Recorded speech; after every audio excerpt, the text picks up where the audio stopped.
Asante sana mpenzi mtazamaji wa Mokenya TV mahali popote ulipo. Naomba nikusalimie, hujambo, natumai umzima ubuheri wa afya, nami penye nipo kukwema. Karibu katika mwendelezo wa matukio haswa yale ambayo yanaendelea kushuhudiwa katika taifa la Uganda. Furaha zimeweza kutanda katika taifa la Uganda kwa mbwembwe za aina yake baada ya rais wa sasa aliyetangazwa na tume ya uchaguzi nchini Uganda Yoweri Kaguta Museveni kuamua na kusalimu amri mara moja. Katika kanda hii tutakuwa tunaangazia ni kivipi aliweza kusalimu amri, na hii inamaanisha nini, na amri hii ambayo amesalimu ni ipi. Hayo ndio tunaenda kuangazia katika kanda hii, lakini kabla nizame kwa undani, shukuru wote ambao mnatazama hii kana mahali popote mlipo, mzidi kubarikiwa na Mwenyezi Mungu akae katika kiti cha enzi. Kwa heshima na taadhima, unapoendelea kutazama, tukabidhi like, kuna alama ya kidole hapa chini mwa kanda. Bonyeza hiyo alama ya kidole kama njia moja ya kutukabidhi like, na ikiwa huja subscribe kwa mgeni na ukaribisha wengine viatu na kuomba ukaweze kusubscribe. Without wasting your time, back to our analysis. Uchaguzi uliweza kufanyika katika taifa la Uganda, na kabla ya uchaguzi uweze kufanyika, uchaguzi wa tarehe 15 mwezi wa kwanza mwaka huu 2026, serikali ya Rais Yoweri Museveni iliamua kuzima mtandao katika taifa la Uganda, na hakukuwa na jambo lolote ambalo linaendelea katika mitandao ya kijamii baada ya kuzimwa kwa mtandao huo, ambao Yoweri Museveni alisema kwamba wao ndio wamiliki wakubwa na ndio wanaamua cha kufanya, wakaamua kuzima mtandao. Sasa rais mwenyewe hatimaye amesalimu amri na kutoa agizo kwamba mtandao huo ukaweze kurejeshwa mara moja, baada ya kelele kuchacha kutoka mrengo wa upinzani na wale ambao ni wananchi wa kawaida katika taifa la Uganda, wakiomba mtandao uweze kurudishwa mara moja. Sasa Rais Museveni ameamua kusalimu amri na kurejesha mtandao katika taifa la Uganda. Tusome chapisho hili ambalo linaenda kuunda msingi haswa kwa yale ambayo tunaenda kuzungumzia kwa kanda hii. Uganda yarudisha mawasiliano ya interneti baada ya uchaguzi. Serikali ya Uganda imerejesha mawasiliano ya interneti baada ya kuzima kwa siku kadhaa tangu Jumanne ya wiki hii kwa tishio la kiusalama, huku mamlaka zikieleza sababu za kufanya hivyo ni ujaribifu uliofanywa na meli kukata nyaya za interneti baharini.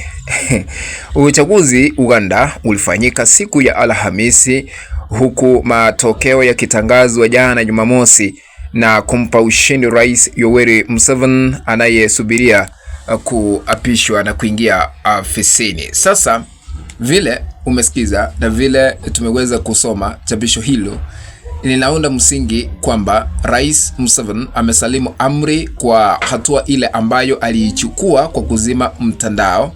Sasa amesalimu amri baada ya kelele kuchacha kutoka mrengo wa upinzani na wananchi wa kawaida katika taifa la Uganda, na sasa amerejesha mtandao wa kijamii katika taifa la Uganda. Na katika kanda hii naomba tukaweze kuangazia kwa nini wamerudisha mtandao katika taifa la Uganda.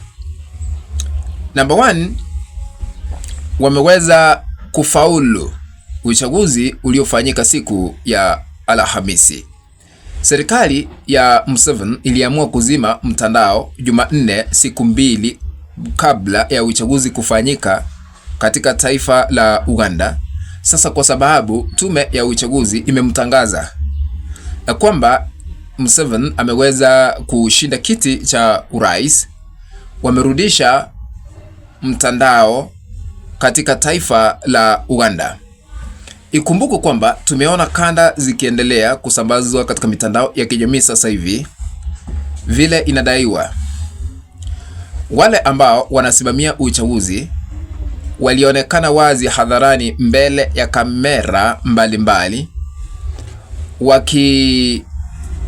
wakiweka ama wakipiga kura kwa Museveni wakiwa na makaratasi ya upigaji wa kura, wakimark wakitumia kalamu, wakimwekea kura Rais Museveni ambaye baadaye aliweza kutangazwa kuwa mshindi. Na huenda Museveni kura zile ambazo alipata ni chache sana ikilinganishwa na zile ambazo Bobi Wine, kiongozi wa mrengo upinzani, aliweza kuzipata, kwa sababu nyingi zilikuwa zinapiwa. Vile kanda hizi zinaendelea kutembezwa katika mitandao ya kijamii, zinaonyesha wazi hali vile ilivyokuwa kuwekewa kura ambazo sio halali. Kwa hivyo Museveni amerudisha interneti baada ya kufaulu kivyake na kutangazwa kuwa mshindi haswa katika kiti cha urais katika taifa la Uganda. Sababu ya pili,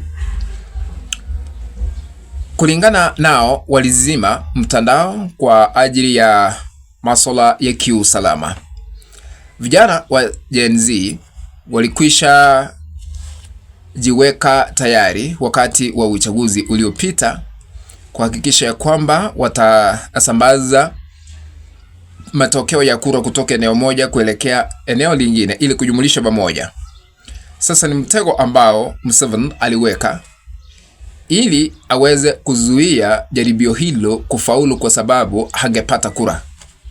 Sasa akazima mtandao kama njia moja ya kuzuia vijana wa Gen Z kuhesabu kura zile ambazo zinatoka kwa vituo. Ndio maana wale mawakala kutoka mrengo wa upinzani walikuwa wanauliza wale ambao ni wasimamizi katika uchaguzi kwa kituo kile ambacho ni cha headquarters, mnatoa wapi matangazo haya ambayo mnaendelea kubeberusha? Hawakuwa wanajibiwa.